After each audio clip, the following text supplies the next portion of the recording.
यह बाइबल इन 1 ईयर का हिंदी प्रकरण है। पहला दिन।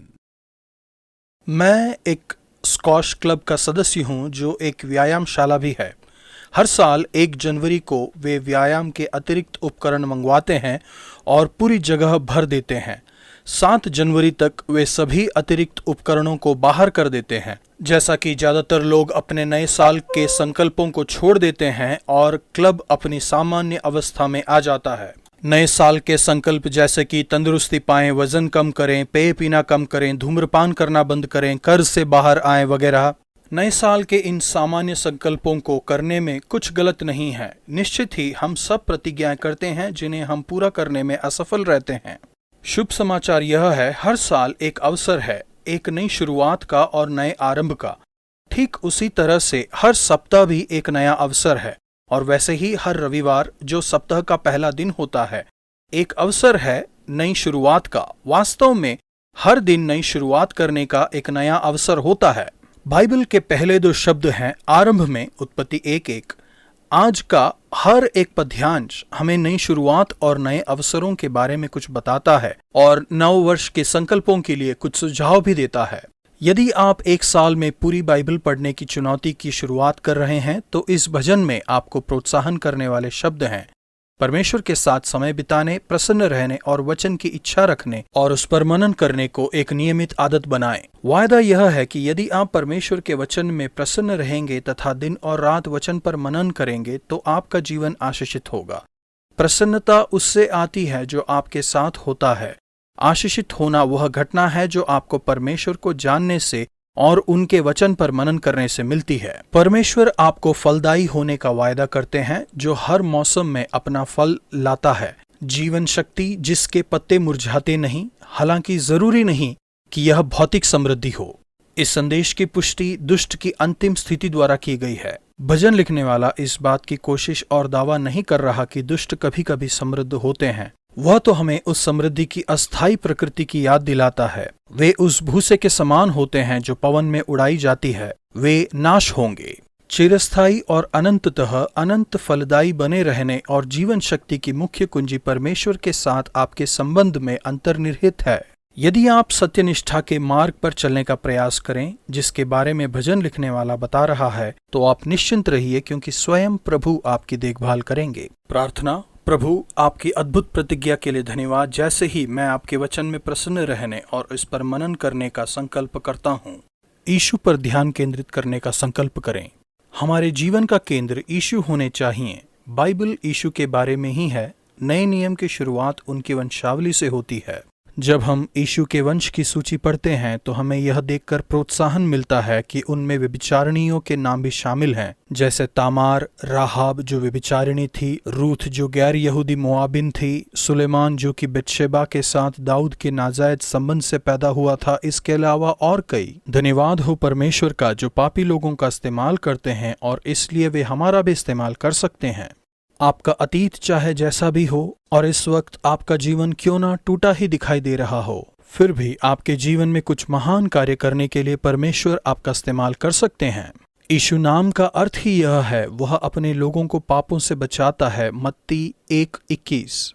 जब भी हम यीशु के नाम का इस्तेमाल करते हैं तो यह हमें याद दिलाता है कि हमारी सबसे बड़ी जरूरत खुशियां या तृप्ति नहीं है, हालांकि यह दोनों उपफल हो सकते हैं। जैसा कि यीशु के पूर्वजों के साथ हुआ था वैसे ही हमारी सबसे बड़ी जरूरत क्षमा प्राप्ति है। इसलिए हमें एक उद्धारकर्ता की आवश्यकता है। मत्ती का आरंभ हमें बताता है कि यीशु उन सब बातों की परिपूर्णता है जो पुराने नियम में लिखी गई हैं। यीशु इतिहास की परिकाष्ठा हैं। मत्ती अपने सुसमाचार का आरंभ यीशु की वंशावली के रूप में जो पुराने नियम की कहानी है करते हैं। मत्ती 1-17। पुराना नियम हमें वह कहानी बताता है जिसे यीशु पूरा करते हैं। मत्ती परमेश्वर के लोगों का इतिहास 3 बराबर अवधियों में बतलाता है। अब्राहम से लेकर दाऊद तक 14 पीढ़ियां, दाऊद के निर्वासन तक 14 पीढ़ियां और निर्वासन से मसीह तक 14 पीढ़ियां। पद 17। वंशावली में जैविक पीढ़ियों को छोड़ दिया गया है जैसे कि पुराने नियम की वंशावलियों में बहुत सामान्य था। मत्ती बता रहा था कि पुराने नियम का इतिहास महत्वपूर्ण घटनाओं के बीच लगभग 3 सामान्य अवधियों में बटा हुआ है। जहां तक पुराने नियम की कहानी का संबंध है, यीशु इस रेखा का अंत है और पराकाष्ठा पर पहुंचा जा चुका है। यीशु में परमेश्वर के सभी वायदे परिपूर्ण होते हैं। यीशु पुराने नियम की कहानी की सिर्फ ऐतिहासिक पूर्णता नहीं है, बल्कि वह पुराने नियम की भविष्यवाणियों की और परमेश्वर के सभी वायदों की परिपूर्णता भी है। यीशु ने पुराने नियम की भविष्यवाणियों को पूरा किया। मत्ती समाप्ति में इब्रानी वचनों का उद्धरण करने के द्वारा गर्भधारण, जन्म और यीशु के बचपन के प्रत्येक में से 5 दृश्यों का वर्णन करता है, जो कि उल्लेखित घटनाओं द्वारा परिपूर्ण हुए हैं।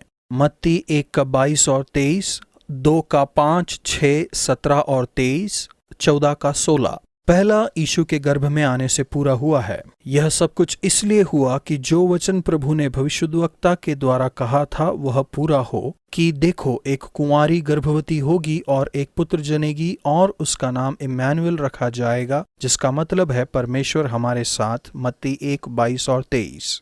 सभी इतिहास, भविष्यवाणी और वायदे यीशु में पूरे हुए हैं। आपका पूरा जीवन यीशु में पूरा होता है। आपके जीवन का हर एक भाग, आपका काम, परिवार, रिश्ते, दोस्त, यादें और स्वप्न यीशु में पूरे होते हैं। प्रभु नववर्ष के इस वादे के लिए धन्यवाद जो कि यीशु में है। आप हमारे साथ हैं। मेरी सहायता कीजिए कि आने वाले वर्ष में मैं अपने जीवन का केंद्र आप ही को बनाऊं। परमेश्वर की रचना का आनंद लेने का संकल्प। पुराना नियम, उत्पत्ति 1:1 से 2:17 तक।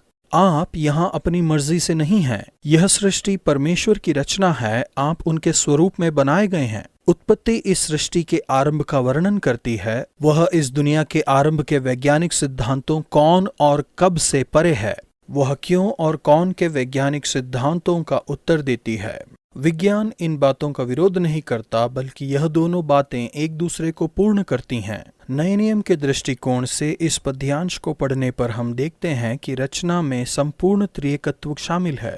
परमेश्वर के लिए इब्रानी नाम एलोहीम है, जो कि एकाधिक नाम है।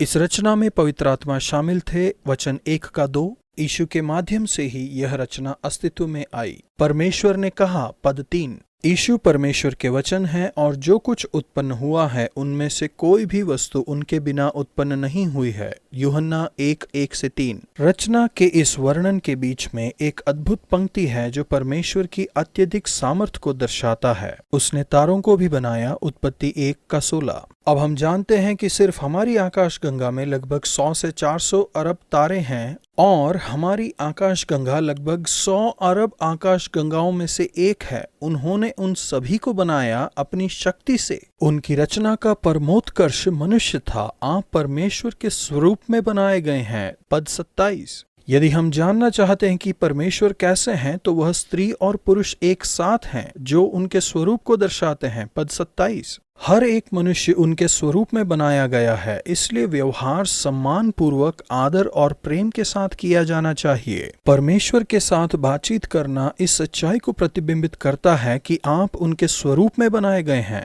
परमेश्वर ने जो भी बनाया उसे वह सिद्ध करते हैं। उन्होंने कहा, यह अच्छा है। कई लोग खुद को बेकार, असुरक्षित और महत्वहीन समझते हैं, लेकिन परमेश्वर ने बेकार चीजों को कभी नहीं बनाया। परमेश्वर ने आपको बनाया है। वह आपसे प्रेम करते हैं और आपको सिद्ध करते हैं। आप जो भी करते हैं, शायद उसे वो सिद्ध ना करें, फिर भी वह आपसे बिना शर्त, संपूर्ण दिल से और निरंतर प्रेम करते हैं। इस पद में हम देखते हैं कि काम एक आशीष है। तब यहोवा परमेश्वर ने आदम को लेकर अदन की वाटिका में रख दिया कि वह उसमें काम करे और उसकी रक्षा करे। पद 2 का 15।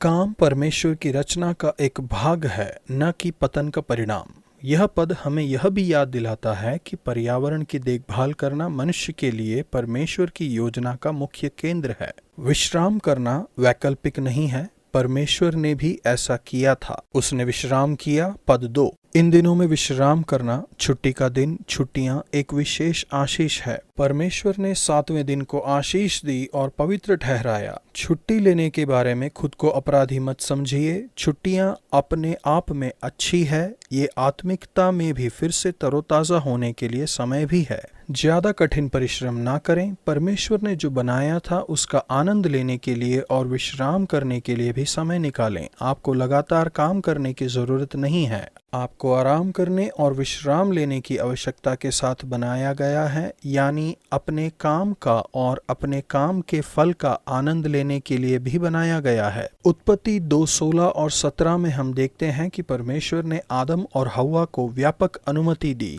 तू वाटिका के सब वृक्षों का फल बिना खटके खा सकता है। पद 16 सिर्फ एक निषेध है, पर भले या बुरे के ज्ञान का जो वृक्ष है उसका फल तू कभी ना खाना। पद 17 परमेश्वर ने उन्हें यह चेतावनी भी दी कि यदि उन्होंने आज्ञा का पालन नहीं किया तो क्योंकि जिस दिन तो उसका फल खाएगा उसी दिन अवश्य मर जाएगा। पद 17 आपको बुराई को जानने और इसका अनुभव करने की जरूरत नहीं है। परमेश्वर चाहते हैं कि आप केवल भले को जाने। प्रभु इस सृष्टि के लिए धन्यवाद जिसे आपने बनाया है। बुराई से दूर रहने और सभी अच्छी चीजों का आनंद लेने में मेरी मदद कीजिए जिसे आपने मुझे आनंद करने के लिए दिया है।